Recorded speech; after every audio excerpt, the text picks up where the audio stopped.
Had that been any one of us, meaning me, and maybe you might be an athlete, I would have not survived.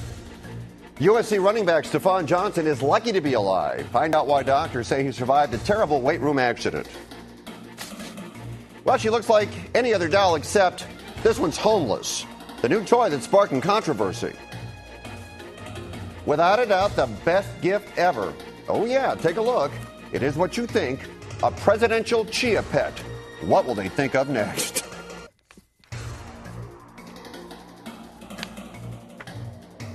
As a society, we believe that everybody deserves a second chance, an opportunity to start over. That is what we believe, isn't it? Well, today in Los Angeles, they held the 6th annual Second Chance Job Fair. With the economy the way it is, a lot of folks are looking for work, including people who have been in jail. The L.A. County Probation Department was among the exhibitors.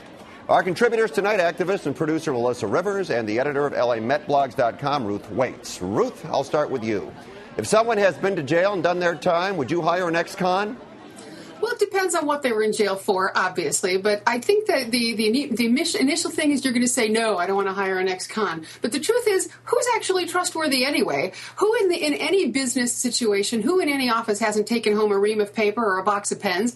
I mean, what's to say what's trustworthy and what's not trustworthy? I mean, I don't think I'd hire a rapist. But, you never know. Jeffrey Dahmer didn't have a bad record until, that thing. Yeah, that's well put. I don't think you'd hire Jeffrey Dahmer. Melissa?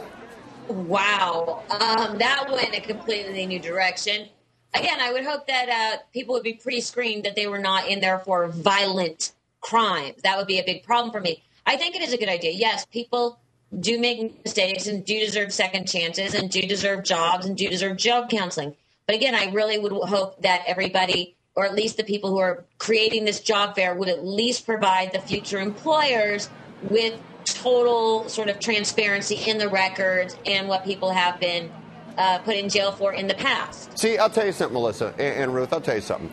I think it's easier said than done. I think you're both being exceptionally generous. I think you want your answer to be no. That's just me listening to you. No, I disagree. My mom actually had a few former gang members working on her daytime talk show whenever it would come to LA to shoot. And about, I guess that was about 10, 15 years ago. And they ended up being very good workers. You got to remember sometimes people are really victims of circumstance. And obviously there's people you would not hire. I mean, we're not talking about violent offenders. Right. Exactly. If you're going to hire somebody who's in there for possession of marijuana or something, you're not going to hire somebody who's a felon, who's an embezzler to run your cash register. But, I think that you have to judge people as individuals. And like I said, just because they're not ex-cons doesn't mean they're honest. All right, let's move on. It's not unusual for people to allow friends to use their homes to host functions or rent their homes out for parties or events. That's causing a problem in the Palos Verdes estates. Now take a look at a 6,900 square foot home. It is owned by Melamet Uzkumu. She rents it out for weddings. On any given weekend, you can see workers in the bridal entourage moving in and out of the house. The events run late, the music is loud, people are not happy. The city manager says you can't rent your house out as a wedding chapel. And if she doesn't stop, the city will sue. The penalty, 2 years in jail and up to $4,000 in fines. I understand the neighbor's frustration, but shouldn't she have the right to hold weddings in her own home, Melissa? Yes, of course she has the right to hold weddings in her own home, but not when you're running it as a business. It's not like she's letting her cousin's daughter get married at her beautiful house. These are not friends and family. These are complete and total strangers who are using her house as a venue. And one thing they're very clear about is she does not have the proper business license to be doing that. That's a problem. I know if I lived in that area and I was one of the neighbors, I would be furious because it's not just the people you rent it to, it's the guests. That means there's going to be trash on the streets. That means you don't know who's coming into your neighborhood, if they're going to be clean, if they're going to be dirty, if they're going to be dangerous.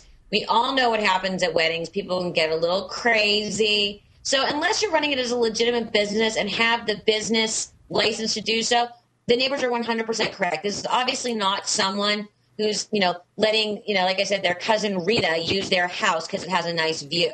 Ruth? Exactly. My neighbors are big opera fans once or twice a year. They have an event. They have some friends over. It's lovely. It's fantastic. It's once or twice a year. It's personal. This is business. And this $4,000 fine is a drop in the bucket. It's just a mere fraction of what she charges for a single event. So I know that they're trying to deter her and not to fine her, because that's just not going to work. But this is just a case of this woman was divorced. She got the house in a divorce. She can't afford to keep the house. So she's pimping it out any way she can. And next week she's going to burn it down. Maybe. I don't know. Maybe that would make the neighbors happy. I don't know. But I do think that if I were a neighbor, I would be screaming bloody murder. How many times can anyone be asked to listen to Brick House, for God's sakes? And in the information, it clearly says that they have had 18 noise violations. Since July, the 18 complaints. Absolutely. I would be over there with a shotgun, I'll tell you. Now, unless, of course, if you get, like, if it's a good caterer and an open if they bar, invite the neighbors, why not? Yeah, then it's a whole different story. I A good hors d'oeuvre is a good hors d'oeuvre. I think a lovely crudité table is always a bonus. Exactly. Bacon wrapped dates. You know what I think? I think the key point here: how many times can you listen to Brick House? Okay.